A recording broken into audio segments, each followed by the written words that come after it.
evolution and blessed unity with the L-O-V-E. Love is the solution, so set your love free with the L-O-V-E. Further evolution and blessed unity.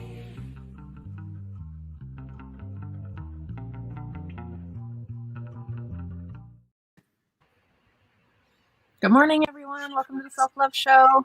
Another beautiful Thursday morning that's sunny here in California. Yes. Good morning, everyone. I'm so happy to introduce my dear friend. Oh, wait, we talked about this already. Yeah, it's Leslie. My dear friend online. That's right. And Philippe Lewis, who was my coach and who I have massive respect for. Your work in the world and just how you show up as a really safe, healthy man. So I'm really excited for today's show. And I'd love to share a little bit about Philippe and read his bio because he's doing so much in the world. Philippe is a relationship educator. He's created exquisite dark love to support men and women in making better choices for themselves and to create each so they can become sovereign humans through practice of connection, trust, consent, intimacy, love, and the exploration of attachment theory. He's the co-founder of Remember Brotherhood Journey, a coordinator with ISTA, the International School of Temple Arts, and a modern voice on critical thinking around morality and the integration of masculine, feminine, dark, and light shadow. Over the years, he's founded the open relationship community, the attachment community, which I really highly suggest that you go and belong to this group on Facebook, which is fantastic and informational, educational, and the consent community to support new emerging conversations on these important topics. He is also a happy father of a 9-year-old boy who teaches him how to surrender to love and life more fully every day. Welcome. Thank you. Thank you. It's really good to be here. It's really good to be in service of you again in a completely different way. And to support also the people that are watching your show. Yeah. Well, I love you, and I love your work, and you've really changed the way that I think and the way that I move in the world. And I really want to support your work too, like get you out there, as well as I want to get Dawn's work and your work and my work out in the world because I think that's important, and we have. What we all have to offer will change the world, is changing the world, is changing us, and is changing the way we show up for our communities and our children. And this is the work. I think that your work specifically gives people an understanding of what's really going on behind the scenes, right? In their own behind the scenes, to be able to show up more fully for themselves and to make honest, authentic choices. Yeah. There's in my experience and in the work that I do with my clients, there's both there's a way to look at what's happening from a cognitive standpoint, which I remember specifically you were very good at sort of absorbing and sort of the deeper understanding of what's happening behind the scenes as a way of sort of catching yourself. And I think it's useful for people to have these inquiries and look at these different perspectives, not because they're true necessarily, but to act as if they are true gives them a better handle on reality. It allows them to be just a little bit more effective at handling reality, because the truth of the matter is that in reality is infinitely complex, and to know what every atom is doing is not going to be useful. So we use perspectives and we use models and we use inquiries and even meditations to support in sort of engaging with reality just a little bit more effectively. And not all perspectives are useful. And some of them are actually, and definitely some of them are more useful and more effective, but they're like tools in a toolbox. You don't know, you need to practice the different tools in order to find the ones that work best for you in a specific situation. Attachment theory is a model, and it's useful to support in explaining some version of reality, especially how you engage with people, especially the people that become your person or your partner or the person you're attached to or bonded to in some ways. But it may not help you when you're trying to climb a rock wall or fix your car. So my understanding in what I'm bringing to you today is a particular approach to connecting to your tender parts, the parts of you, if there's such a thing, so that you create a better relationship with them. Mm-hmm. Beautiful. Mhm. Well said. Thank you for introducing yourself in that way and explaining your work.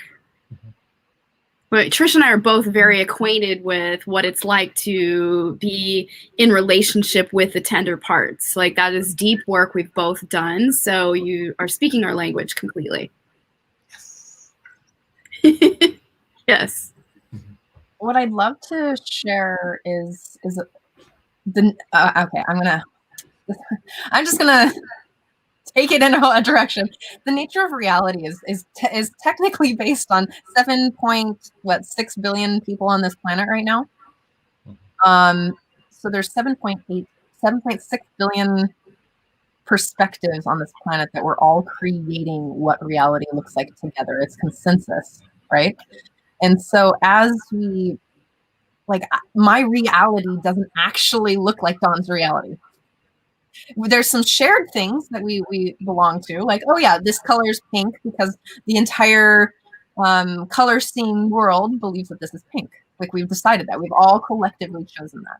And so when we're starting to look at our tender parts, we get to look at things that make up our reality or our perspective. And so that's looking at childhood stuff. That's looking at the society that we each live in. That's looking at the relationships and how we create relationships. I mean, it really is starting to look at your spiritual curriculum, as Dawn would call it, and looking at the facets of how that is created. Do you understand the concept of spiritual curriculum, Felipe? Can you say that word once again? You glitched a little bit. Spiritual curriculum. Oh, I imagine I understand what it means, but I think I'd like to hear your version. Well, I'd love Dawn to explain it, because this is an important piece of what we collectively understand. So spiritual curriculum is really about the lessons we've come here to learn as a soul in Earth School. So, and it shows up in a spectrum of, light and dark, right? The polarity of, we explore our spiritual lesson through the lens of polarity, meaning like we see it in the light spectrum, and then there's the shadow side, which is the dark side. And we get to explore all the parts and pieces of that, of where we've, sometimes abandon ourselves or let ourselves down, or whatever the concept might be. And we get to see all places and all parts, from like she was saying, like the diamond, right? Where you get to see all aspects of that entire spiritual lesson, and so like some souls come here and their life theme might be around grief. Where like they've lost many members in their family, and they always have this concept of being very alone, and that's their life theme lens that they see through, right? And it's like a pair of glasses. And we learn to cleanse the lens of perception by taking that off when we really deeply explore all parts and what it meant, and what did we identify with when we were young, and our childhood, and all the things that have occurred and happened to us, right? And so like my spiritual curriculum has been more around learning how to trust, because it was broken so young in my life as a child, and through child abuse survivor, truly. And so I've had to learn how to reestablish trust with myself and trust with God, that no matter what occurs on the outside, I can reside and trust inside. That trust is my true essence. It's a part of me. It never leaves me. It's a part of me. But it has taken me a long time to deeply rewire my brain in that way. So that's just an explanation of spiritual curriculum. Beautiful. Beautifully said. Thank you. So in that sense, thank you, Dawn.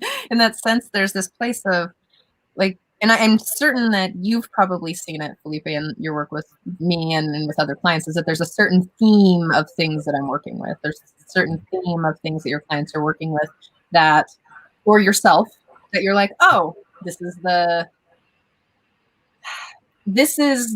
work that you're doing in the world.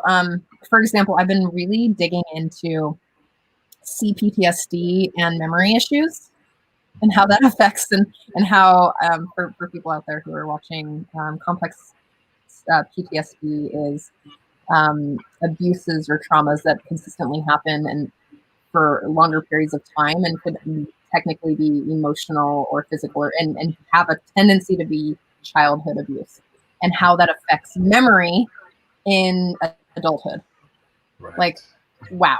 And I'm also, and in saying that, so there's these places where we theme into, if you have your trust broken at an early age, then how are you creating that in your future? How does that create your attachment style, right?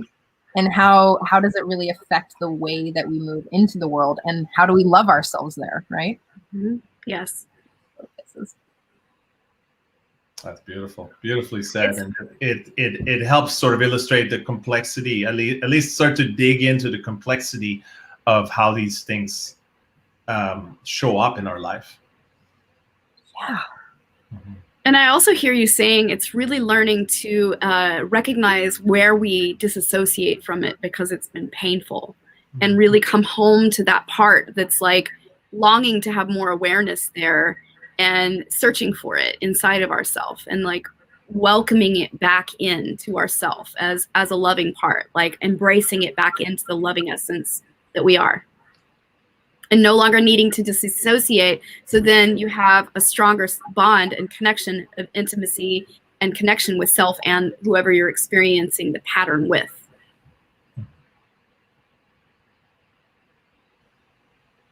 Yeah. So I had some thoughts and some questions for you around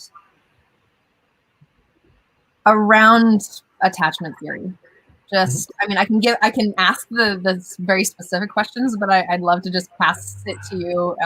For everyone who's watching, I invite you to type in the chat box some things that you, either your questions, how this is landing for you, or things that you're feeling about your own attachment style. Like, go ahead and share with us, because we can read it and answer those specific questions. But I'd love to give you the opportunity to explain attachment theory, maybe how some of them are created. And then I'd love to share a little bit about what I'm learning about my own attachment style. All right. I just want to preface that the tool that I'm bringing today is not specifically about attachment theory, but it can absolutely be useful in the process of learning to develop a more secure attachment style over, be on that journey to secure it, take some steps in the right direction. So attachment theory is a model. It's a model that was developed originally, I believe, by Joan Bowlby in the 80s. And then Mary Ainsworth sort of picked it up, and she created, and they created this experiment called the Strange, I think it was something like the Strange Experiment.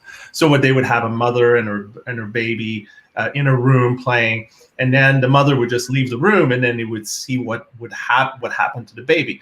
And what they found is there was 3 main things that happen.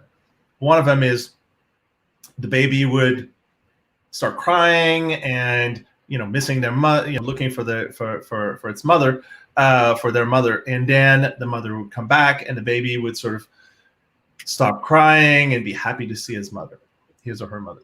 And so that would be one example, and that's what they called secure. And then there was another thing that happened to another baby would be that the baby would cry and cry and cry and cry, and the mother would come back. The baby would keep on crying and keep being upset and kind of be and seemingly be maybe angry at the mother or difficult to calm. And they ended up calling that anxious or ambivalent, actually, originally. And then another thing that would happen to a different baby would be that the mother would leave, and the baby would not cry, and it would look like as if the baby didn't notice that the mother was gone. But then what they would see when they looked at the baby's heart rate and blood pressure is that both of them were elevated. Like the baby was experiencing some level of stress from the mother not being there, but wouldn't show it outwardly. And what they've called that is avoidant. And so what they found is that depending on the relationship to the parent or to the mother or to the primary care person, the baby would develop what's called a form of coping mechanism to handle different situations that seems to happen to it more often than not. And that really highly depends on the parent. The parent, if the parent is more on the anxious side, they will sort of communicate that to the baby. Their connection to the baby will be less reliable. And sometimes they don't necessarily know what to do in the presence of the baby or when the baby is upset. And so that kind of glitchy, low quality connection would be interpreted by the baby as I'm not safe and I'm never going to be safe. And so the strategy employed by the baby in this sort of brain still coming online, still trying to figure out how to best survive in the world, the strategy is, if I cry more, I will get my needs met, but I'm still not sure that my parents got me. They're not really thinking that. That's an adaptive process at a primal level that basically tells the baby, I'm not safe, I'm not fully safe, and the only way to survive is going to be if I cry more rather than less. So that's for anxious. For avoidant, the experience is not receiving enough care, so overall the baby ends up being by themselves, like the crying out method, or some of the experience where the parent's really busy and they don't have enough time for the baby. So the baby starts to, as an adaptive measure, starts to develop the ability to auto-regulate, which basically means to deal with its own feeling by trying to shut down its needs for connection, its needs for reassurance, and all of that moving forward. And so that's what they call the avoidant. So the avoidants have kind of learned the ability to dismiss their needs, even though the needs are present. Mm-hmm. And as a result, they have a harder time feeling their own needs, because their strategy is to actually not express their need because it doesn't feel like it's going to make a difference. Even though that's not a cognitive process, it's a very primal, a very early cognitive process.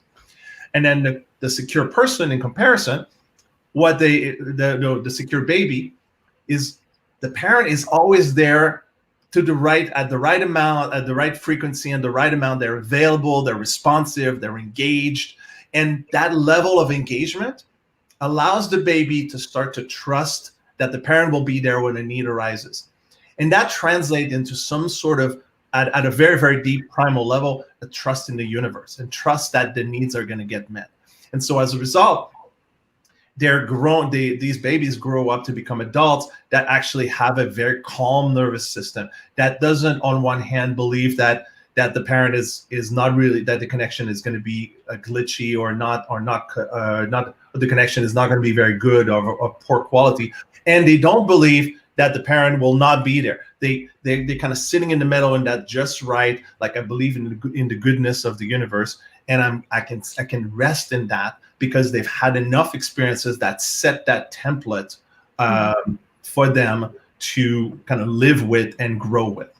And that, of course, changes the way that they see themselves and they see the world kind of moving forward. It's like setting the course of the ship, just like 2 degrees this way or 2 degrees this way versus going straight, allows them to go in the right direction and to develop all the tools and all the skills and all the self-esteem and the self-worth that comes along with that. So as you were sharing, I hope that all the viewers were really listening to how it affects, as a child. They say that you've developed how you're going to communicate with people of the opposite and the same sex by the time you're 3 years old. That's practically pre-verbal to when you're communicating language, like when you're learning language from your parents, and AKA how they see the world. And so in this place, it's like, oh, how are you going to recreate that cycle? Because that's the habits that you're learning emotionally. Right. Yeah, it feels more recognizable. There at a primal level, what you recognize is what feels right in some way, even if it's dysfunctional, or even if it's damaging, or damaging is not the right word, but if it's harmful. in some ways. Well, it's just a coping skill, right? That's right.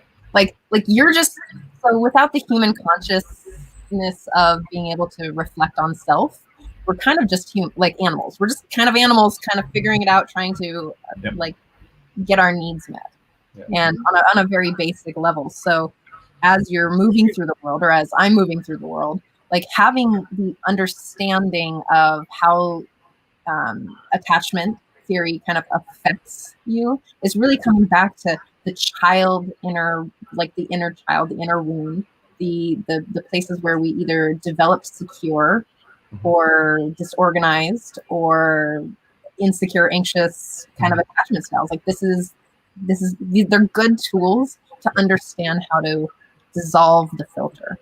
There's another attachment style that I didn't get to that I want to speak to really quickly, because it's going to be very present for a lot of viewers. They're going to say, okay, it's kind of one of the two that you mentioned, but it's not. So that's what some people call the disorganized or fearful avoidant attachment style. And this particular style develops in an environment that is essentially existentially dangerous for the child.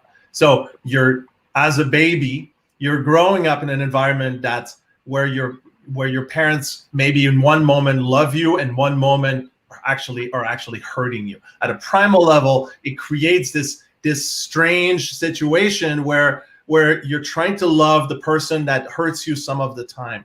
And because as a human, as a baby human, you're completely helpless. So you need that connection. You really need that connection. As an adult, you can say, I need you, I don't need you, it's okay. But as a baby, you have to deal with the paradox of trying to get your needs met from someone that sometimes, or maybe even often, is hurting you, is doing things to you that nobody would want. And sometimes it happens from a single experience, but more often than not, it happens from the CPTSD you were talking about. That's a result of abuse and trauma and repeated trauma over someone's early years or even later on. Mm-hmm. And so disorganized is a very difficult place to be, because it's not clear when or where to trust, because that trust was lost early on. And so to regain it, you have to try to discern, is this person in front of me, after parents, is this person in front of me going to hurt me, or are they going to love me? And it's not always this clearly cut. So it requires it just means that people who grew up with that kind of trauma or that kind of abuse have a very skewed their ability to discern their ability to trust reality is very skewed. It's very, very difficult for them.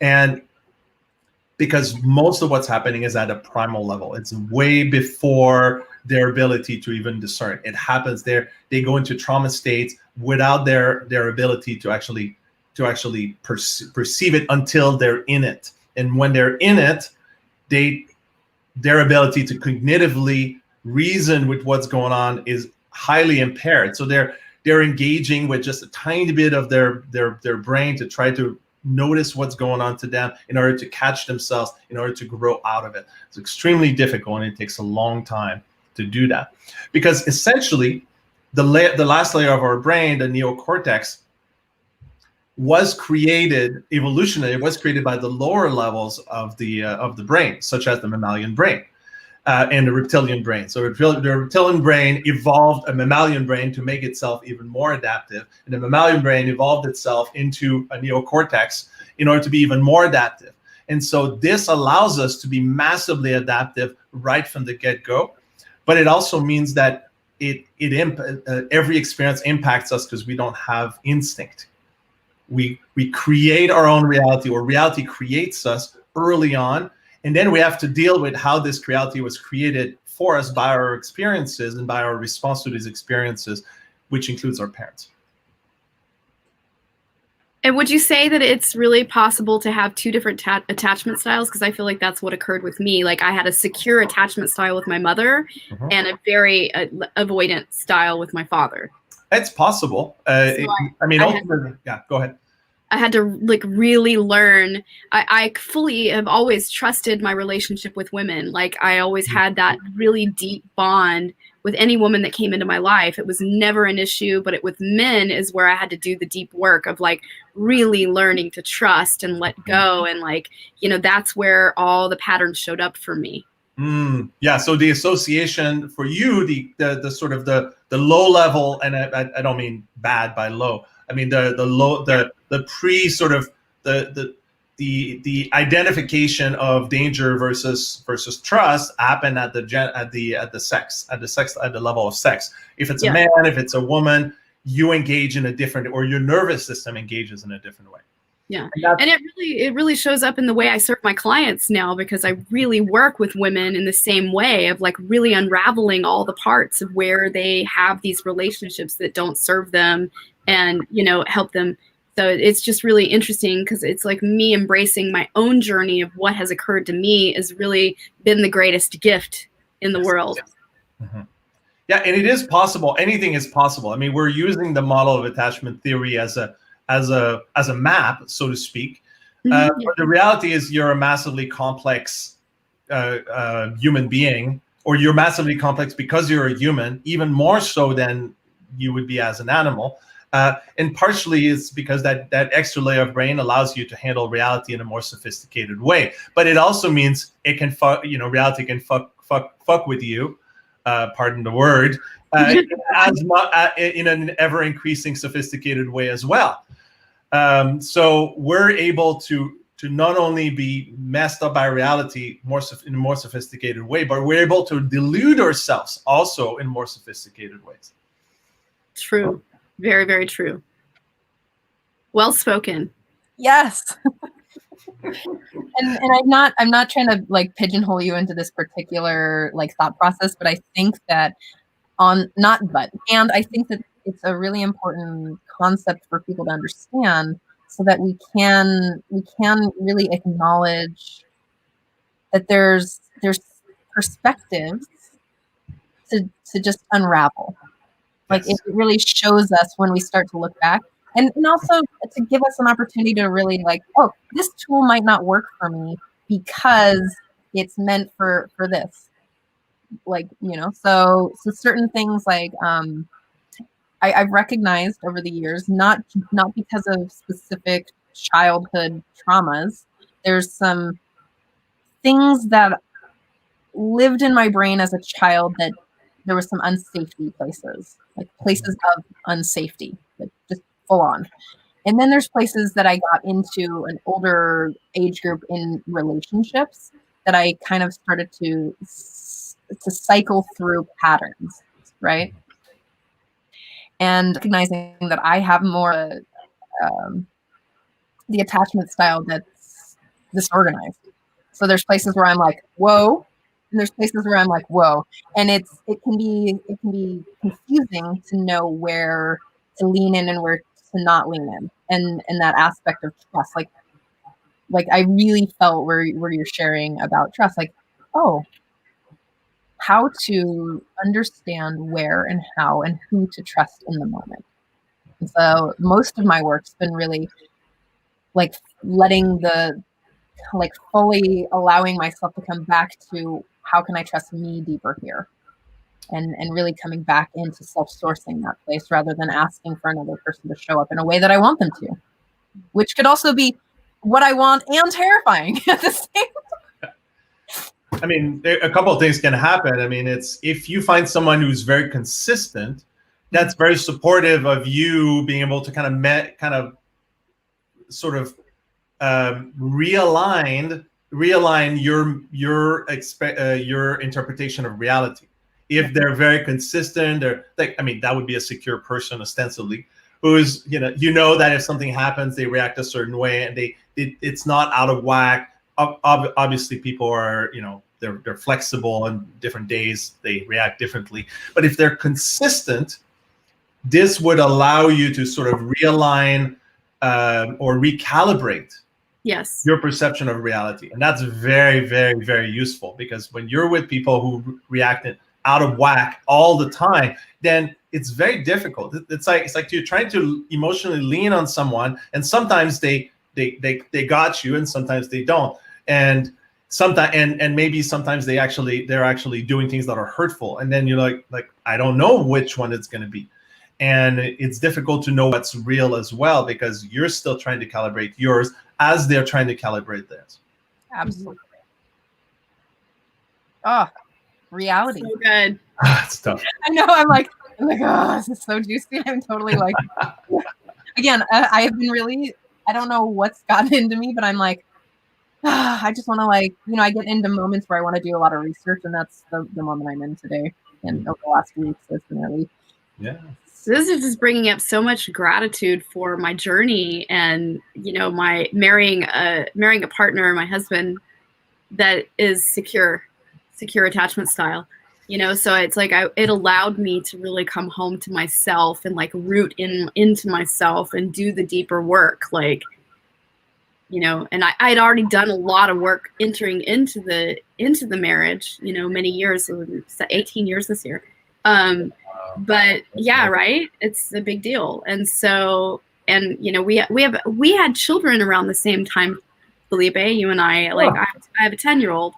And so, yeah, I understand that journey. It's so beautiful. And so I'm just really deeply honored and grateful that I was wise enough to like know where I was going on a soul level, like that I'm headed for this. This is what I want. I'm calling it in. Even though I didn't have it in my childhood, I can have it in my adulthood. That's a victory over the past, if I've ever heard one. Mm-hmm. I don't know. I speak of it. What did you say? I said, I don't know if you know, but Donlight's amazing. Oh, I love you so much. I speak of it just because, like, I want to be that model for others, that, just because you have an attachment style that might have not worked for you in a childhood, and you learn something that actually is very disruptive for you, that you can rewire your brain. You can do the inner work, the inner journey to arrive at a place where the outside matches the inside desires that you've always carried. And I call that the journey to secure. You start out with essentially being unconsciously insecure, where essentially you're clueless, and then you slowly start to realize that it's not always everybody else's fault that things go wrong or things fall apart, and you're like, oh wait, I did that, and then you start to become more conscious of the thing that moves you from underneath the surface of consciousness. Like everything that happens to you consciously, you can always kind of try to track it back, but at some point you cross the line of consciousness, and then it's anybody's guess what's going on underneath. But by sort of triangulating, it's kind of like you have the map, you find different maps, and the map says there's a mountain here, and there's a river there, and there's a road here, and I'm on a road, and I see a river over there, and I see the mountain, maybe I'm here. And that helps you begin to understand and be aware of your coping mechanisms and where you are sort of on the map, for example, of attachment styles. So I call that the 4 kingdoms of secure. And as you begin to understand where you are, you also start to catch yourself. Maybe in the old days, you would catch yourself a month later, you'd be like, whoa, this happened. And, a partner would call you out on it, and they would be like, no way. And then eventually, the evidence would be so strong that you can't disregard the evidence because it's coming from multiple angles and multiple people. And you're like, okay, I give up. You're right. Mm-hmm. This is me. See, I'm the common denominator to most of my problems. Yes. And so you're like, okay, well, if I'm the common denominator, then I also can be the common denominator of the change that can happen. And you can start to pick new partners that are actually that didn't get burned away from the previous relationship, because that happens too. Some relationships is like, I didn't know any better and I fucked up, and now that bridge has been burned, but I learned something and I can take it into my next relationship. So as you start to catch yourself, you become more consciously secure, tiny little step by tiny little steps, moving towards the secure kingdom, so to speak. And then eventually, if you're good, if you've done this for a while and you've done the right work and you've moved in the right direction, and I don't know, you've basically created the right kind of practices, And you're now doing things that most secure people do because it feels better, because it makes sense, and because that's just the most effective way to live. Then eventually you just kind of forget about it. But it builds up on itself. Your community, the people around you are more and more secure because these are the people you want to hang out with, and your life works because you do things that make it work, and it reinforces itself. It reinforces your self-esteem.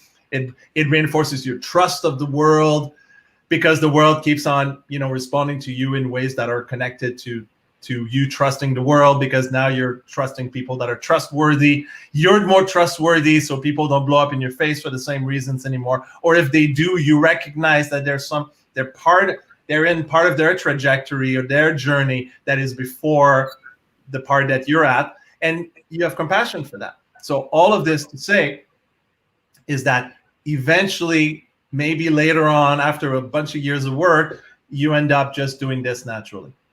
And that's being secure, or in a kind of earned fashion. Thank you for that. And what I want to say to all of that was, for all of the people who are watching and who will watch the replay, and for even, I just want to own this as well, is that if you're in the process, if you're in a process and if you're doing the work, then you're moving forward. It just takes time to unravel the habitual neuro patterning that's been created over years of your life. It's okay, and you're doing good. Like, keep doing it. I also say that self-inquiry points to self-awareness, which points to full sovereign choice, which you're no longer at the whim of your patterning, but you're actually like, no, actually that's part of my, the thing that rolls through, like, oh, there's that Trish thing again, or there's that Dawn thing again. I can choose at that moment to either live in a new reality, in reality that's safer, secure, or I can continue to play into the story. Yeah. Well, to me, this whole thing is a process of what I call like shadow integration. If shadow is lack of awareness, lack of security, and lack of maturity, then there's all that, and that's my version of shadow. My version of shadow is all the things that are not yet on the table, that you don't have a handle on it, which there's always going to be more, because you're always going to become more aware, more mature, and more secure. I mean, there could be a point where you're like, okay, I feel secure, and there's not that much changes, but you're still going to learn how to engage with others better in their own insecurity and their own lack of awareness and maturity. And so it's a never-ending process of integrating all the things that were not on the table at some point, that are now on the table, that are part of your awareness, and now you can kind of integrate these parts back into you, and you can constantly do that. And as you do that, you become just more effective at living. Mm-hmm. You just handle life better. You handle reality better, because it's the things that you're doing are fitting well with reality. Wow, you're bringing forward such a beautiful thing, and I love the word integration, because it's ringing a bell for me so clearly. And there's this gorgeous analogy that I've learned through USM, the school I went to, and it is saying, like, if you look at your life like a glass of water, right? And like, say the spiritual curriculum you've come to work through this lifetime, right? Your lifetime themes, your lifetime curriculum is in that glass of water, but it's muddy sediment at the bottom of the water, right? And you're holding that, and you're looking at your life, and you're like, okay, I'm ready to do the deeper dive. I'm ready to do the deeper work. I'm ready to dive into my curriculum and finally, like, really lean in with all of me to, heal all this and really come home to it. So what it is like you're giving spirit intention in that moment by saying fully yes to it. You're putting a straw, that spirit is the straw or the spoon coming into that cup of water, and it's going to stir it all up. And your life might get quite like where it's looking like, oh my God, what did I do? Because you think you think like, all right, I'm going to become enlightened. I'm going to become spiritual. I'm going to come awakened. And then you wonder, what the what the fuck have I gotten myself into? Like, why is everything up now and all this crazy shit's happening and like stacker after stacker after stacker?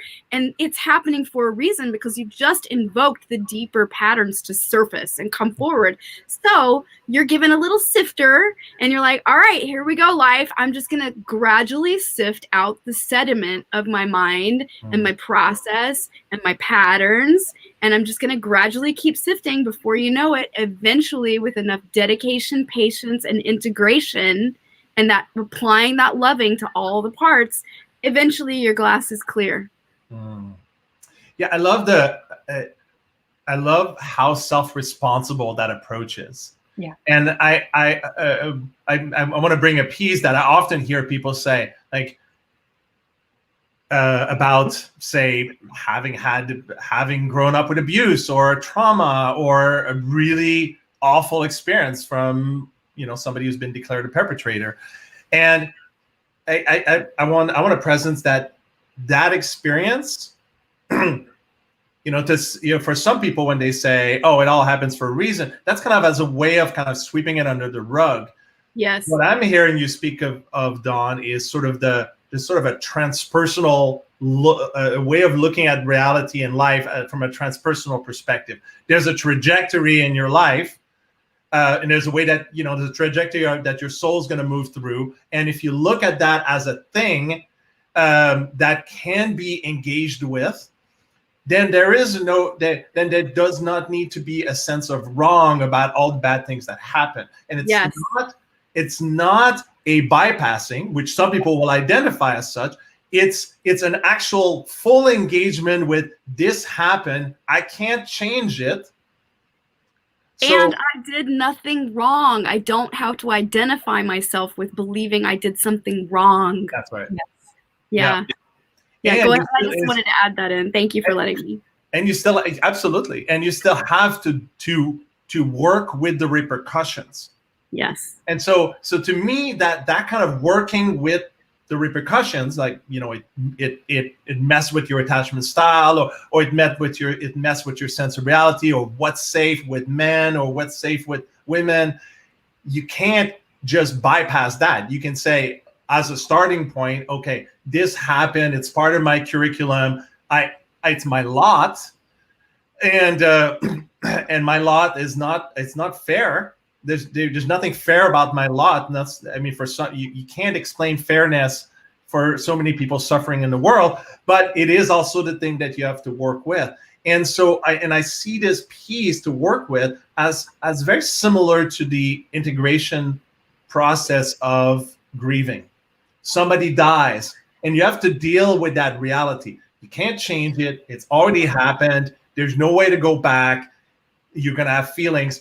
But there's all the stages of grieving that are very similar to me as the stages of integration or shadow integration or integration of these difficult experiences. There's shock, denial, bargaining, and then it moves into sort of eventually moves into compassion and acceptance.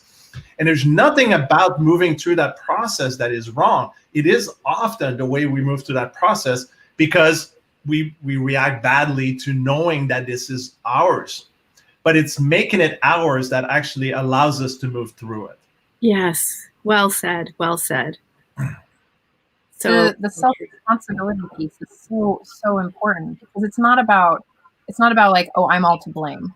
Like there's the duality of, oh, the spiritual bypassing of, oh, this is what happened and this is just who I am kind of piece. But there's also this like, you know what? These are my lenses of perception, as Don would say. I love these terms because it's so obvious what they are, right? So this is the filter in which I live my life through in this relationship or in schoolwork or in my work or in my self-love or in the way that I communicate. And this is where places like, this is why right now we're dissecting racism within ourselves. This is why we're dissecting sexism within ourselves. This is why it's coming back, because it's a self-responsibility piece. Just because I was taught these things as a child and it's in my genetics doesn't mean that I have to continue the cycle or continue the belief system. It actually is, okay, I can rest my thoughts back on myself and go forward from here. It's taking responsibility for your reality as being your creation. And what I mean by that, I'm not like, you're the god of everything and that you're creating your world. But if you do want to look at what you're creating in your world, like how you're manifesting, see what's in your world right now. That's where you learn how to tweak things, right? Is if you're like, why is all this crap coming up in my world? Well, what are you creating? Like, it's your perception that's creating what's in your life. That's why practices of gratitude and practices of meditation and self-awareness and self-regulation are really important here. Yeah, I always say there's two ways to handle reality. You can change your mindset around it, which doesn't necessarily make, I mean, it might make things that look horrible look less horrible. And there is a risk of just by shifting mindset that you would allow horrible things to go unnoticed or unchecked, and that's a risk. Our minds are so flexible that we can do this kind of gymnastics inside and make things go away by just not believing that they exist. So that risk is present. So it's important to be that's a good example of why vigilance is important. Am I making something go away unduly?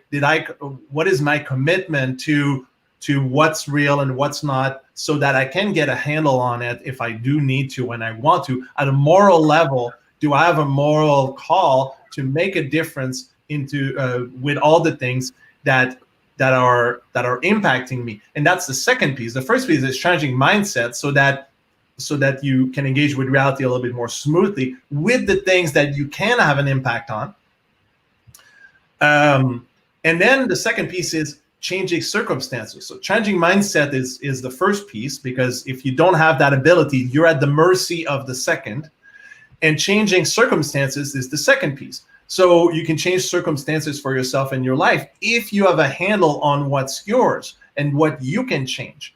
And so to develop the ability to impact others in your life and having others impact you involves creating practices and connections with people in order to make that happen. Otherwise, it's an internal connection that you're changing. So to change mindset, you change your internal mindset, neuroplasticity, as somebody said in the conversation. That's becoming more secure. That's engaging with at a transpersonal level with your spiritual curriculum. That's all mindset. And mindset it's only, I mean, from the bypassing perspective, it's only bypassing if it's not really helpful. But bypassing and not bypassing, but sort of pushing things away is an early ability that we have to actually not engage with the things that we can't handle. So we're all handling our curriculum to the best of our ability and with the energy and the attention that we have. And then beyond that, we can change circumstances, which is trying to impact reality outside of us, not inside of us, in order to make our life more bearable, but ideally more happy or more effective or for the better. Like, if that's the pursuit of happiness, then I'm all for it. Absolutely. Are you all starting to see how the integration of your animal, your young child, and your teenager self is falling in line here? Do you see how that it's all about integrating and living in what is now, right? Yeah, absolutely. I mean, I don't know if you've ever seen the movie. I'm glad you're bringing back to that because that's the piece. Yeah, exactly. Full circle. It's okay. Brilliantly done. I So I don't know if you. So for those of you who are watching who've seen the movie Inside Out, yes, I think it was Pixar. I think who did that. So brilliantly done. Essentially, they're showing the life of, for those who haven't seen it, and I'm not going to give anything away. If you've seen the movie, you know that they're sort of showing that this child is having like intense experiences of, not knowing, she just moved. And anyway, she's going through a lot. and with her family and also school and her life in general. And that's represented underneath the surface by different parts of us. I think there's 4 parts. There's joy, sadness, anger, and what's the last one? Wasn't it? It was grief, sadness. It could be. I don't recall. But anyway, so there's 4 parts, and these parts are all talking to each other, or they're not talking to each other, and it's causing trouble at a conscious level. And so, so part of the process of integration is to, another way of looking at the process of integration is not just integrating your shadows into something that is, that you're aware of, that you're more mature around and more secure around. Another way of looking at it is that when you had intense experiences, or even if you didn't, there's one way of looking at it. Again, that's a model, that's an inquiry. I'm not saying it's true because it's hard to measure as such by science, and I don't think there really is parts. But if there were, let's have a conversation. What could these parts be? And so one way of looking at it is that that I like to use with my clients is there's not just your inner adult, which is the part that's speaking right now. It's the part that's got it together, has been alive for 20, 30, 40 years. Oh, wow, that's cool. I'm 30, just 40, yeah, it's the part of you that's basically the most mature and the most secure and the most aware of all of them. But then there's experiences that happen to you early in life that caused parts of you to kind of become separate. So there's 3 parts that I tend to use, but for you it could be any parts. So there's the inner animal, which is the most primal part of you, which is most alive. If we connect it back to attachment theory, it's the part of you, is the inner animal, is the part of you that kind of sort of came online first. As soon as you're born, you're still an animal. Your brain is not fully online yet, but you're still adapting and using and learning to cope with whatever reality throws at you moment to moment to moment. And it's extremely fast, and it's extremely adaptive, and it's extremely able to gauge just by what's happening and a response to what's happening and how is this response effective or not. It's able to make adjustments. Your brain is coming online, and as it's coming online, it's very plastic, and it's doing its best to give you the best chance at life as possible. So that's your inner animal. Your inner animal is there to keep you alive, to it's most revealed by aliveness, by connection to nature, by connection to real things in a very somatic way. So that's the part that also gauges danger level. That's the part of you that comes online when you have a trauma response: fight, flight, fawn, or freeze. Fight, that's obvious, sort of pushing back, fighting back. Flight is when you run away. Fawn is when you're doing everything you can to prevent somebody from blowing up on you, because that would be dangerous. That's a trauma response. And freeze is doing nothing, because that feels like that would be the best thing to do, again, to keep you as safe as possible. So these are your inner animal is the part of you that engages in those parts. And connecting with that part often feels like connecting with an animal. There's not really thoughts. There's not really it's like having a pet. And actually, The Golden Compass, or Is Dark Materials as a TV show, kind of reveals the soul as an animal. It's not quite the same, but it's if there was an animal inside of you, or that's living with you, how close are you to that part, and what's the relationship that you have with it or with them, and how well do you guys work together in order to engage with reality from a primal literacy or primal intelligence perspective. So that's the inner animal. So developing a stronger inner animal would be, for people who experience a lot of fear or a lot of trauma responses, developing a stronger relationship with the inner animal would be the direction we would go. Now, the second part is called the inner child. So most often the inner child will come out when you're in a relationship with someone and you just suddenly just want to have your way, or you're throwing what feels like a temper tantrum, or you're getting overly upset. And there's the part of you that's most adult is like, why am I getting so upset about this? Why do I care if we go to have Mexican instead of Thai food? Why does this matter all of a sudden so much that I need to get really loud and really intense about it, or really shut down about it and skulking? So that's the inner child. And often when I'm experiencing this with a partner, I'll gently say, how do you feel right now? Or I'll do this with a client, not as a way of saying, well, there's a part of you that's leading you, and it's too bad because I'm going to judge you about it. It's to actually more closely engage with that part, so I can just be with that part, and that part feels a little bit seen, and that part feels like it's getting the attention that it needs because it's having big feelings, and these big feelings need to be heard. And that's why it's either intensely upset or it's intensely skulking and shutting down.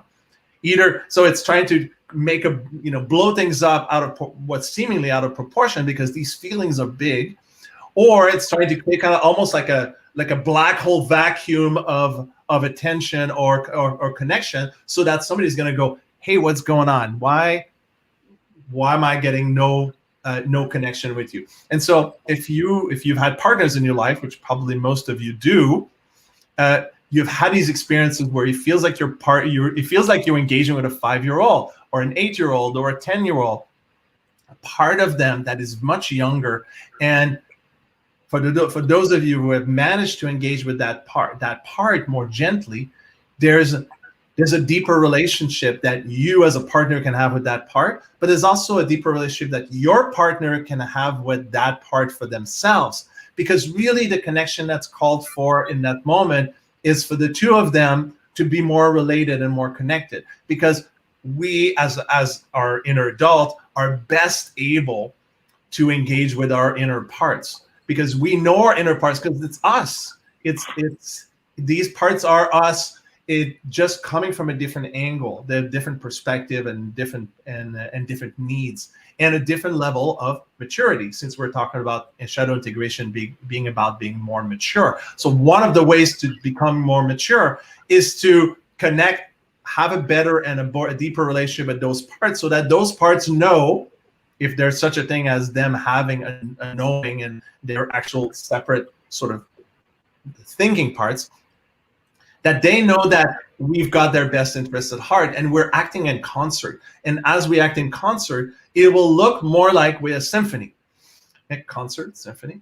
And it's more of a team effort. And the more it's a team effort, the more it looks like a symphony playing something together. And you can't necessarily notice the different instruments. They're all blended together because that's what we are. We're a collection of different needs and different interests and different desires and different boundaries. Some of them caused by early experiences, but some of them just caused by us not really listening to ourselves at times. Okay, so that's the second part, the inner child, the inner animal, the inner child. The other part that can be really useful to work with is the inner teenager. So the teenager, the spirit of the teenager, or the archetype of the teenager, if you want to look at it that way, is the part it's when the child transitions from being a child to an adult.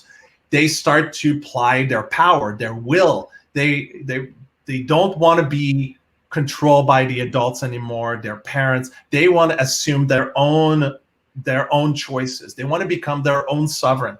And so often a sovereign, and when there's issues around this person being in their full sovereignty and asking for what they want, asking for what they need, there's often an inner teenager that pops up, because the inner teenager hasn't fully assumed.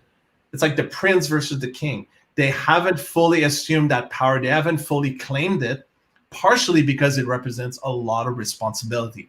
It really does mean not being able to say, I didn't know. It's no longer possible to say, I don't know what to do about this, because they have the ability to ask for what they need. And it also means being willing to receive a no. So often the engagement between the adult and the inner adult and the inner teenager is one of agreeing when there's a loss of sovereignty, when there's a loss of ability to engage well with others, and to recognize it as a lack of being willing to be responsible or being fully present in the experience and accepting other people's no. So those are the three parts. Those are the three parts I work with the most, and you can kind of feel each of them in a different way. Often the inner teenager feels like like an intense pushback from my, when I'm engaging with my client, but it could be with a partner. The inner child often feels just like a young part that doesn't quite make sense unless you kind of tune in at the emotional level. I think emotionally, it makes more sense than any other way, and it's not reasonable. It often feels like skulking or a temper tantrum that's blown out of proportion. And then the inner animal often feels very primal, where it's almost alien.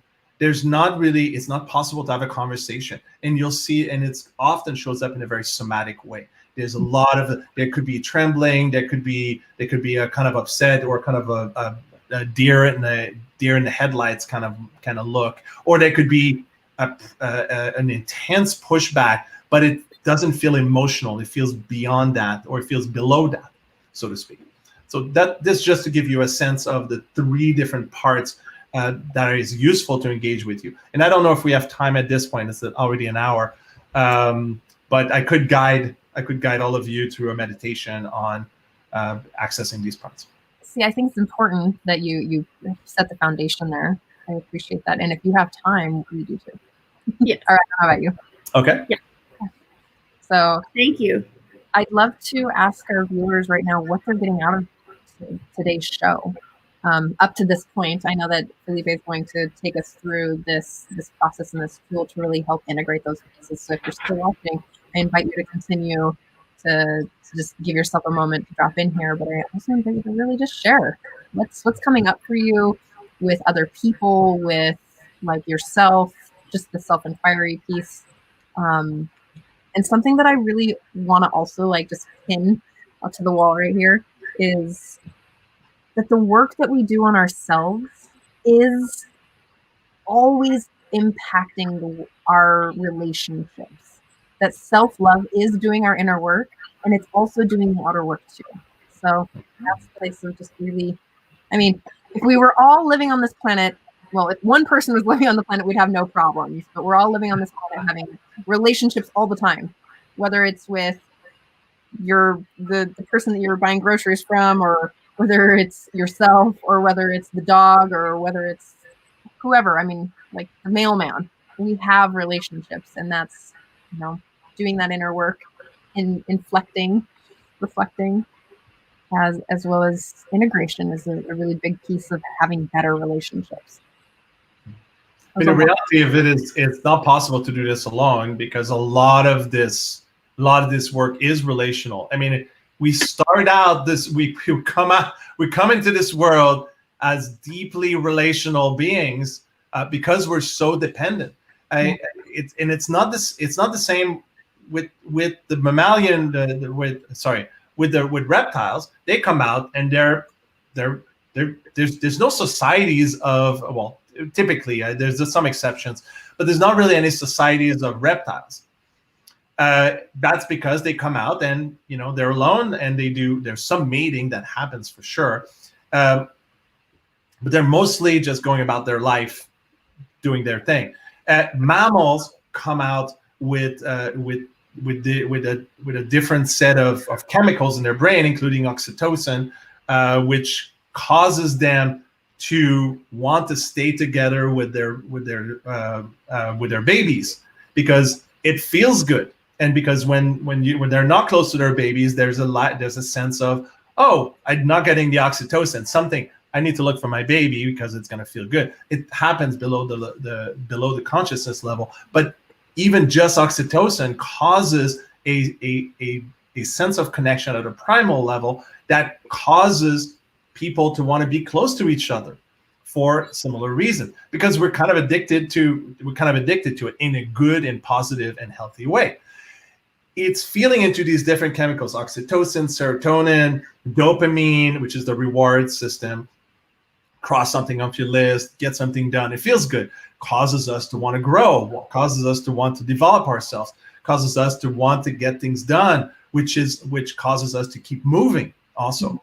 We're not just kind of sitting back, unless we're playing video games, in which case we've spent our dopamine on video games, on getting things done on video games that is not useful for us. But having said that, the point is that as we become more sophisticated, we also become more social.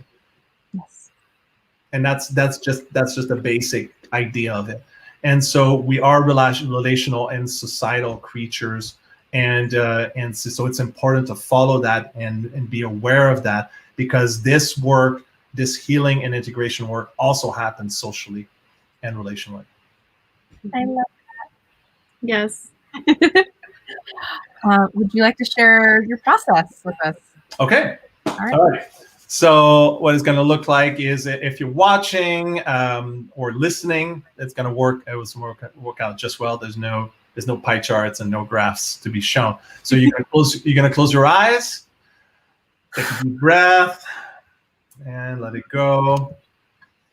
And then take another deep breath and let it go.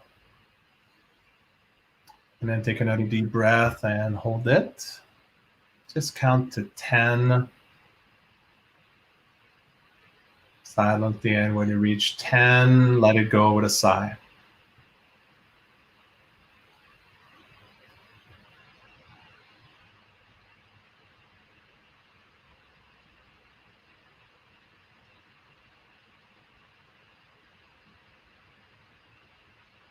Good.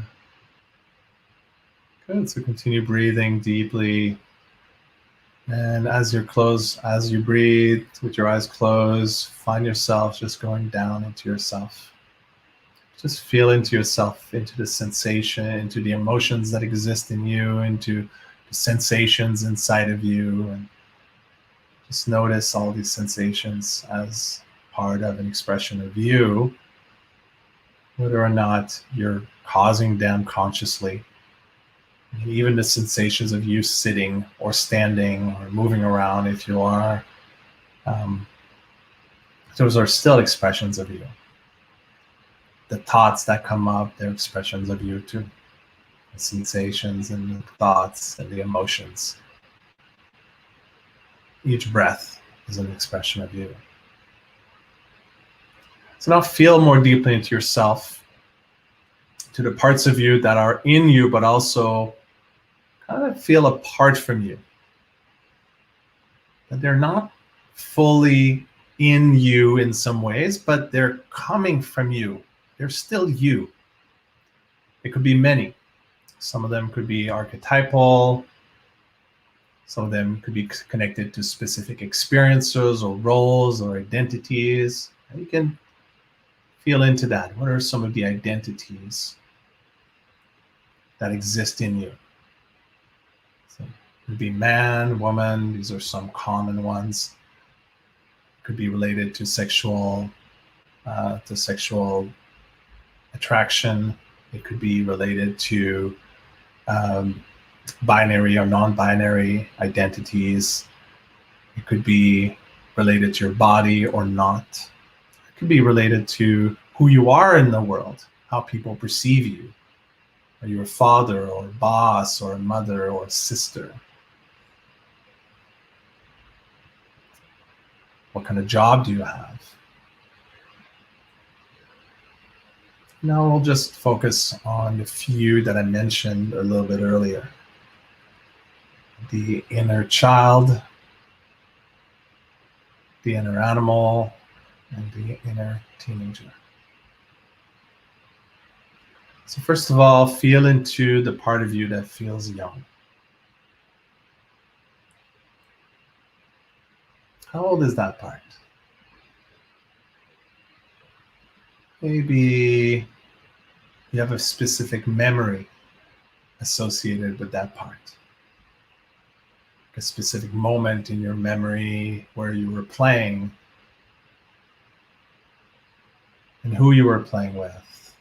And maybe some TV shows or some books that connect you to that part. Just notice that. Now what I'll invite you to do is locate this part in your body, or at least how it originates inside your body. You can use a hand. Put a hand there. And as you breathe into that place where you put your hand, just notice if there's a feeling or emotion that arises from that part of you. And breathe into that feeling or emotion.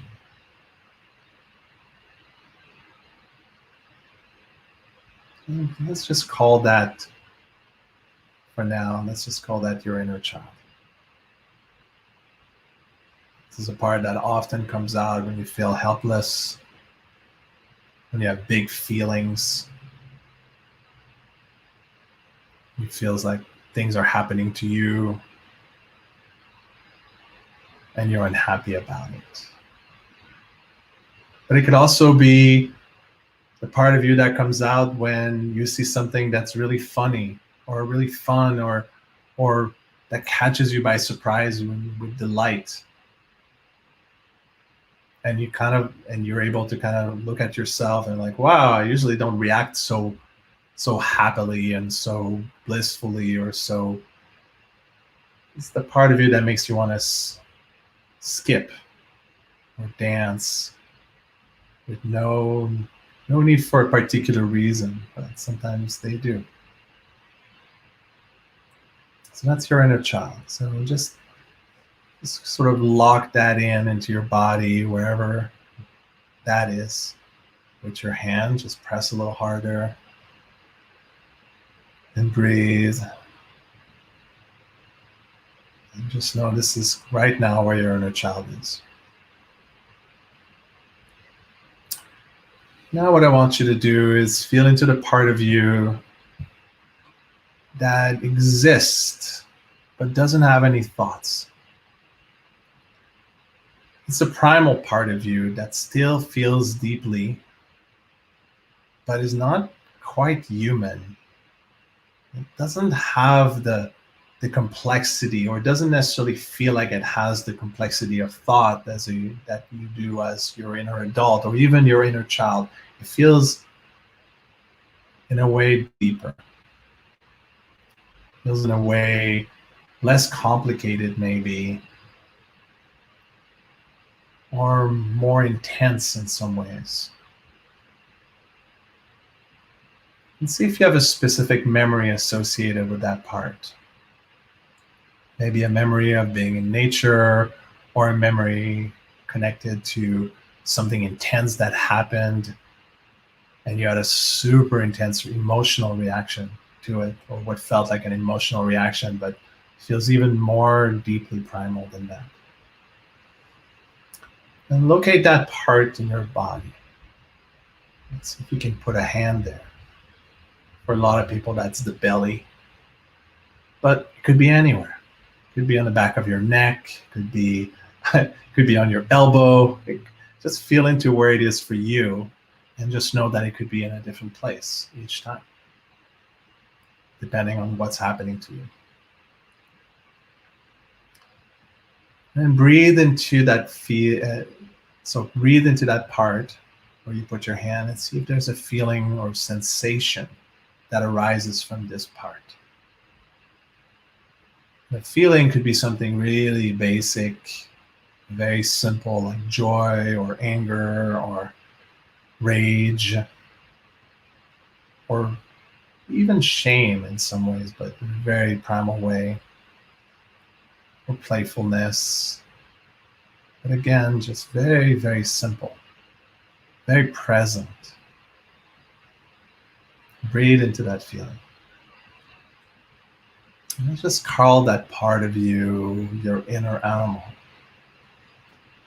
It's the part that often comes out when you feel cornered, when trauma responses come up, when you fight, when you feel like fighting back, but without the thoughts, without a sense of what's upsetting you necessarily, or maybe something physical happened and now you're upset. Somebody stepped on your toe and you just get upset, but it's not that there's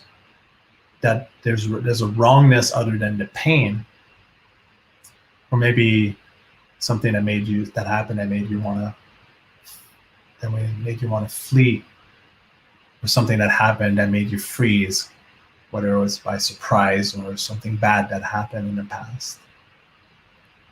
Or maybe you were with someone and this person was dangerous sometimes and it could blow up really easily. They were a hair trigger away from blowing up. And in your nervous system, you realize quickly that doing everything you can to please them would be the best way to engage with them. And that's falling. So breathe some more into that place where your hand is. And just call that place your inner animal for now. Now I want you to go into the part that feels older than your inner child. Just barely, the part of you that's just barely getting into its power. Part of you that feels like it's getting its independence, that is fighting for independence, that's fighting to be trusted or fighting to trust itself or trust others, so that it can move in the world with sovereignty. How old is that part? Just allow a number to come up, just as a way of getting a sense and a handle on that part. It could be 12, 13, 16, 17, any number is okay. Now that you've done that, see if there's a particular or specific memory associated with that part. And as you remember parts of you that connect with your inner teenager, remember specific memories, locate this part with your hand. And put your hand there and breathe into it. What is the feeling or emotion that arises from that part? Is there a part of it that feels like it likes to dig its heels in, or that it wants to be seen or appreciated or felt? Breathe into that feeling. And just call that your inner teenager for now.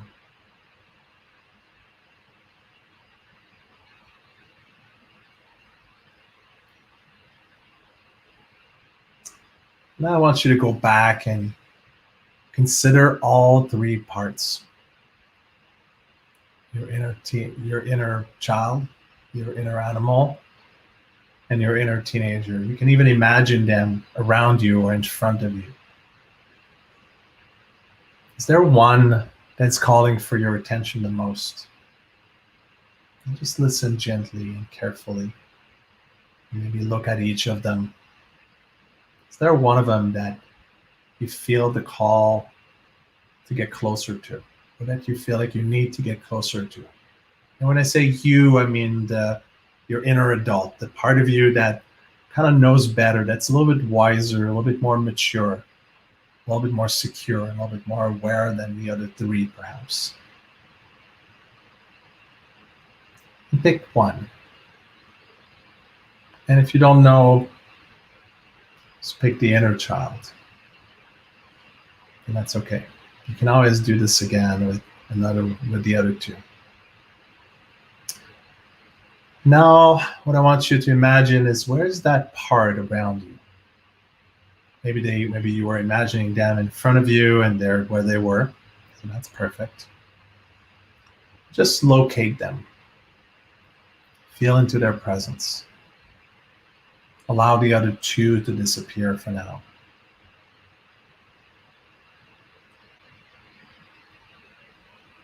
Now, as you consider and feel into their presence,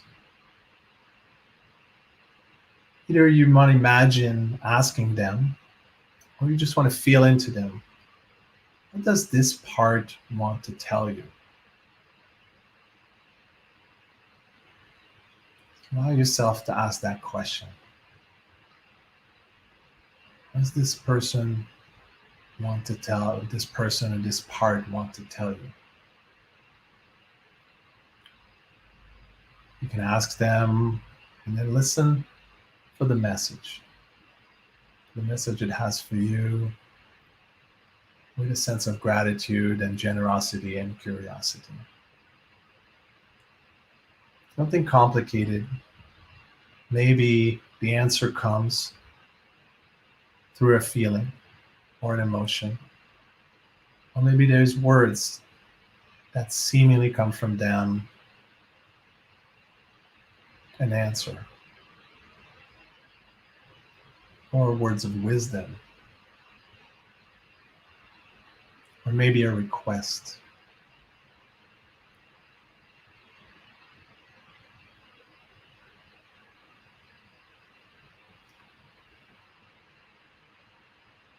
And after the answer has come to you about what they want to tell you, see if that part wants to be closer to you. Or maybe it wants to be further away or turn away. Allow your part to move and locate itself exactly where it wants to be. Closer or further, allow it to move. Allow it to be. Give it more choice. If it wants to be closer, allow it to move closer.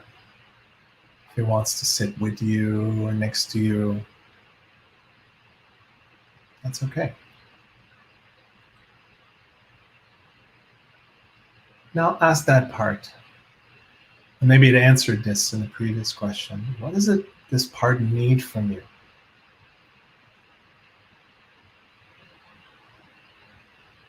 Maybe it needs a piece of wisdom, or a sense that things will be okay, or some soothing words or thoughts or reflections, or maybe even touch. In your mind's eye, imagine responding to their request as best as you can. How does your part respond? And allow them to respond as they will, with no attachment. Show them that you can be trusted. Show them that you can be loving in the face of anything that your part does.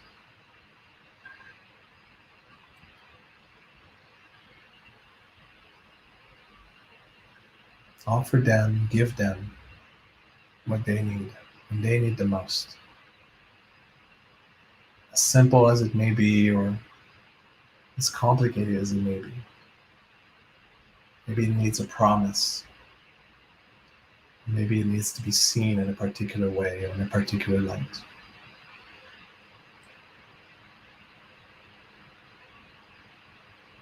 And as this piece completes, invite your part to get closer to you, maybe into your arms. Maybe you just open your arms in your mind's eye and see if they're willing to get closer. And maybe they're not.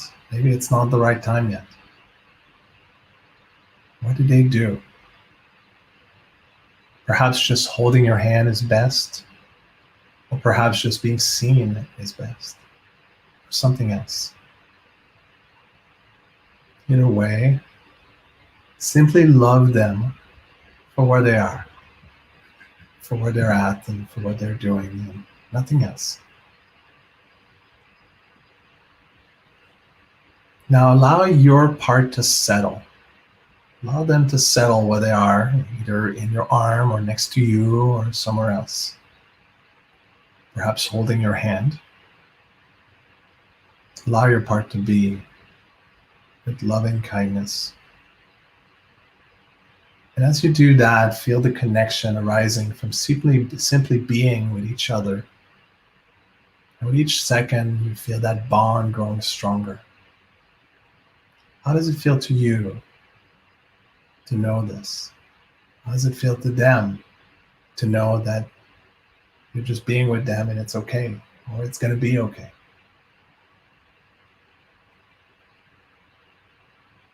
See if you have any questions for your part. And maybe when there's a moment that feels right, ask away. Listen for the answer, if any. Maybe the answer is just a gaze, or it's a word, or it's something as simple as, are you okay? Or how can I love you better?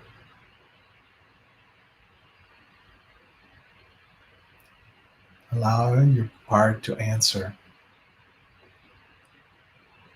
in any way that they want.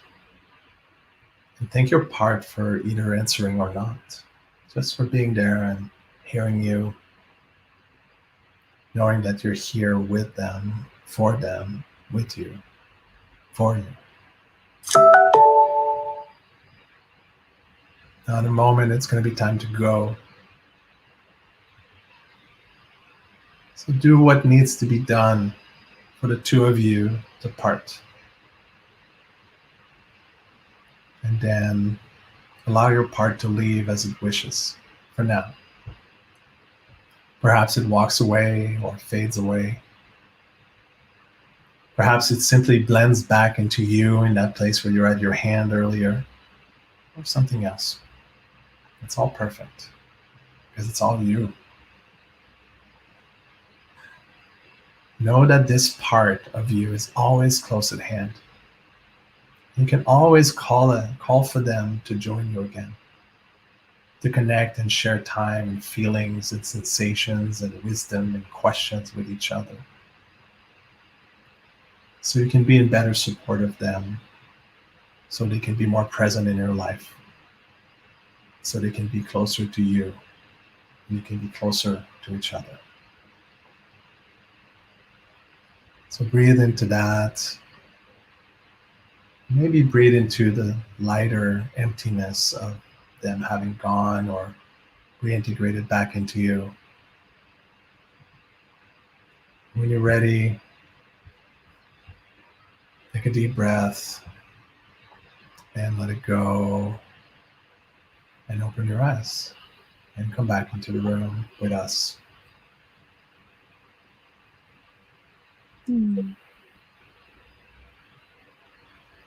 Thank you, Philippe. I'm curious how that was for the two of you to go through this, and what you got out of it, and if anything, what you learned. That was a beautiful process. Yeah. Do you want to dive into it? Well, mine were really simple. It was inner child, and then it was rest more, play more, and hold me was what I got. And then I got a whole random business idea. Like it just like dropped in, and I was like, oh man, like I need more projects. But it was a really interesting piece there. There was like a aha around something. Mhm. You want to know what's on my brain? Mine was more the inner teenager. I was working with the inner teenager with a dynamic unfolding actively in my lifestyle with my my husband's family in a positive way, like how to influence, not influence, but how to integrate what's going on with them and me, and working with that inner teenager that wants things, right? That is like, yes. So it was actually integrating my inner teenager and my adult self so that more of my needs can be met in circumstances that are unfolding, and how to be clear about that. Mm-hmm. Yeah, and then your inner adult, who's probably better seen better seen than the other parts, because it's it's like front facing, reality facing, people facing part that is most likely to be recognized as how would I call that, as powerful, or as connected, or as wise, or as recognized as that people want to connect with the inner adult more often, because it feels easier because it connects with their age and their inner adult. But the other parts are still acting in the background often, and they want what they want. And if they come out and just do it, the inner adult of other people are going to be like, "Fuck no, that's you're not doing it right. You're not asking politely. You're not doing it the way I want you to do it. And besides, it feels immature." And then like it doesn't work. So the inner parts can sort of team up with the inner adult and kind of in doing so integrate to actually deliver to the world what these more tender parts need. Yes. Yeah. Amazing process. Yes.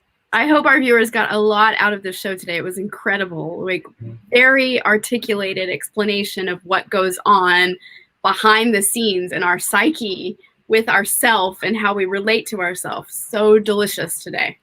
Yeah. And you can do this with any archetype that exists inside of you. If you realize there's a part of you and you don't necessarily have a name for it, or but you can always do the same process. You say, okay, how old is this part, if that matters? What does this part want? What does it have to tell me? Where is it on my body so I can kind of get an initial somatic handle on it? Where does it exist around me in my mind's eye? Can I get closer to it? Can we sit together and feel that connection that's sort of inside of ourselves? And how can I be in better service of that part? Gorgeous. Oh, And you'll find that. Sorry, I just want to add that last piece. You'll find that the more and better you do this, whether you do it in half a second by just kind of like feeling it yourself, like, oh, okay, right. There's a part of me that's not fully with me that I need to get a little closer to. The more and better and more effectively you do this, the more you'll be able to engage with reality more effectively, because you won't have two parts that are pulling in different directions. You'll be like a unified front, so to speak, or you'll be acting like a team, or as a symphony, or like a squad in a way. I love that. And it's about leaving your parts behind. That's Don't right. leave them behind, but bring them with. Like, That's right. Hold their hand. Let them know you're there for them. Like, I got you. Come on, let's do this. Oh my! So Dawn, I just want to say that. Can you guess where my teenager lives in my body? Can I guess? Yeah, guess.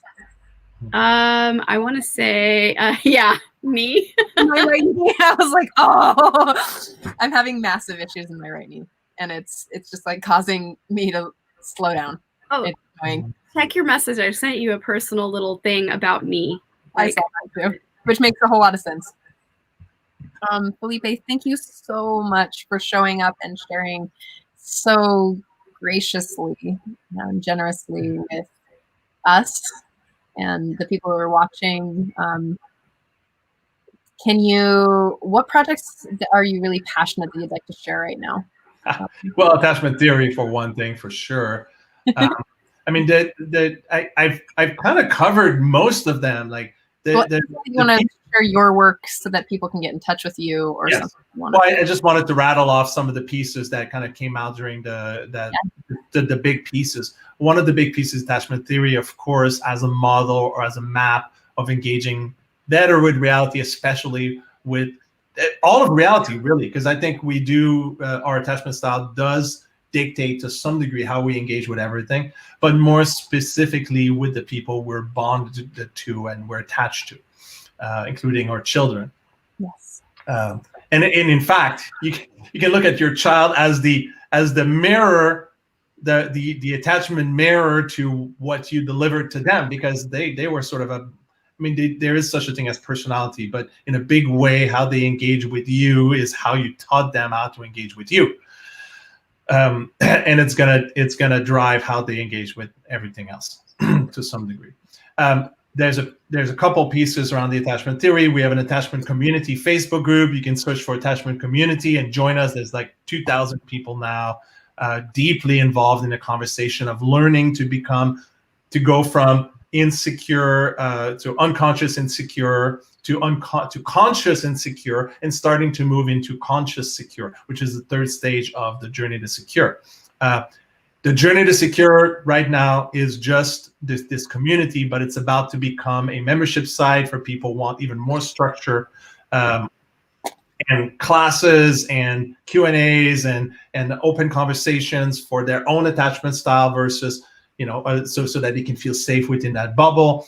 And we're going to put more individual attention on people than we can on the attachment community. Right now, most of the moderators are just helping moderate, making sure it doesn't blow up, because we have a bunch of insecure people engaging with each other, which is normal.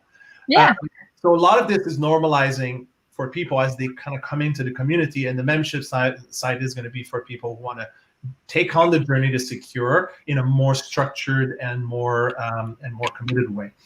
And then eventually we'll create a 9 to 12 month coaching program with individual coaching or individual therapy or individual counseling, depending on what people want, which is even more structured to kind of take those steps, because there are going to be 1,001 steps. And so the earlier you get started, the further you'll go over time.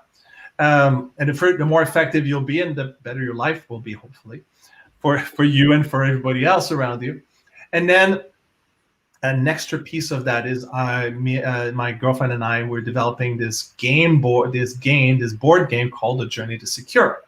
And it's gonna look like the 4 kingdoms of attachment, and there's a trajectory, and it's gonna look like the different landmarks or the different things that typically happen to people with different attachment styles, as a way of creating conversations between people around the board, then around and as they play the game, to better understand themselves and each other. Because part of this work, because it's relational, it's about understanding what's going on with the mind, in the mind of the anxious, if you're avoidant, and vice versa, or any of those parts.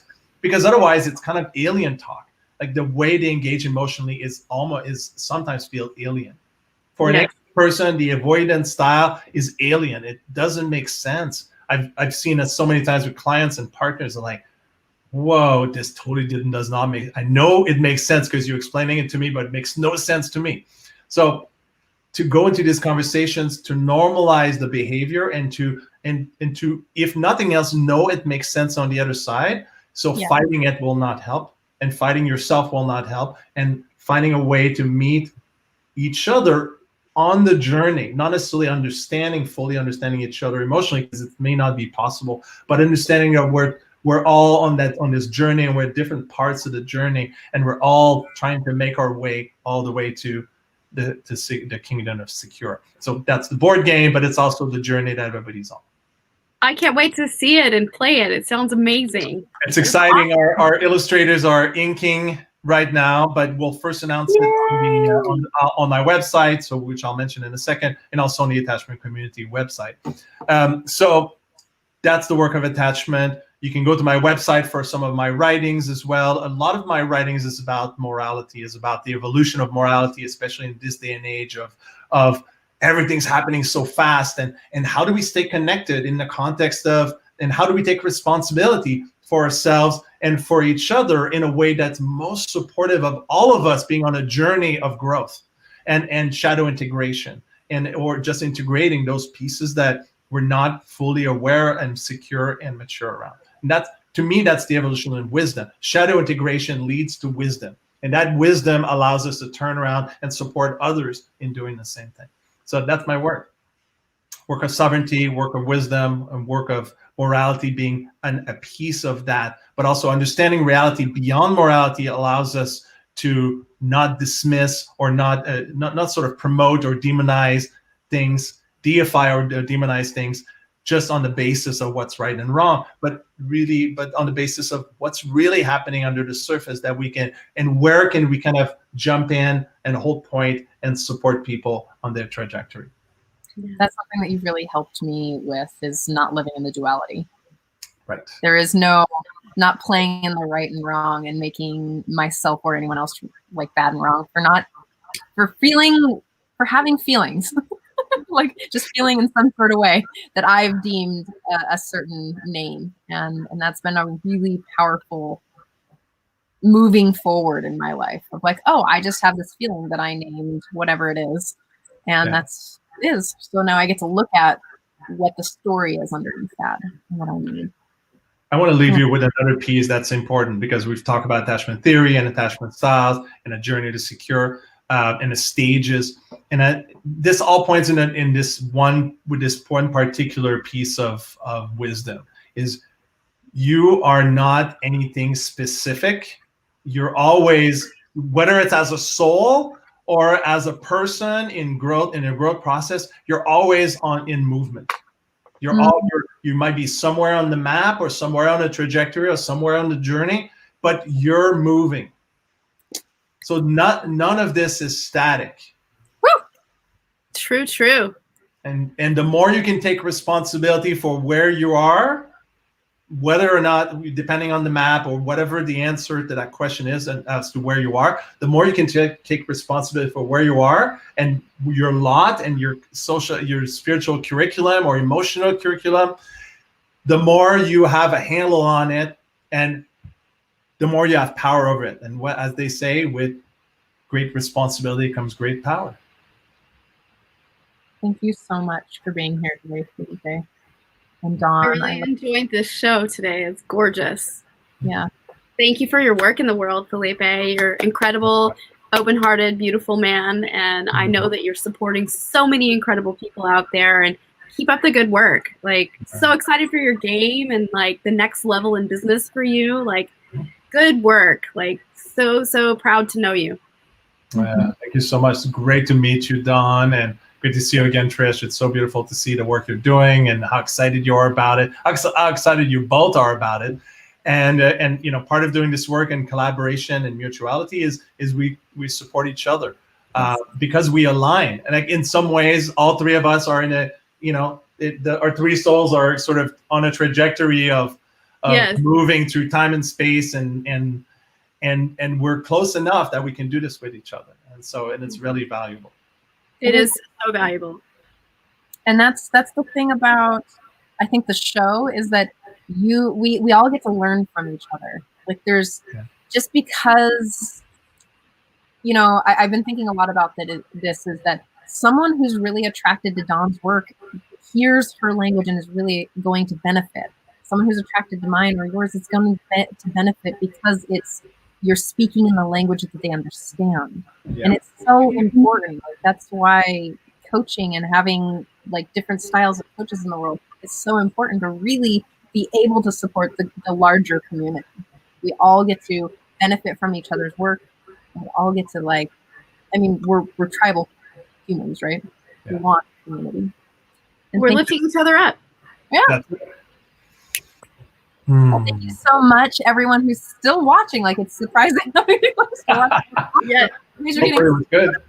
Remember to type in what you get in, what you got out of this show tonight or today. And There's questions, or do we have time for that? there wasn't so many questions, but I'm really just appreciative. A lot of beautiful comments. Yeah, people continue to comment as you watch and rewatch, and we'll go back. All right. And yeah, thank you so much. And I would also like to shout out to Love Coach Academy for being the muse and running the show on their pages as well as the Temple of Frolic. Thank you so much for your support. I love you. Yes. Have an amazing week, everyone. See you next Thursday.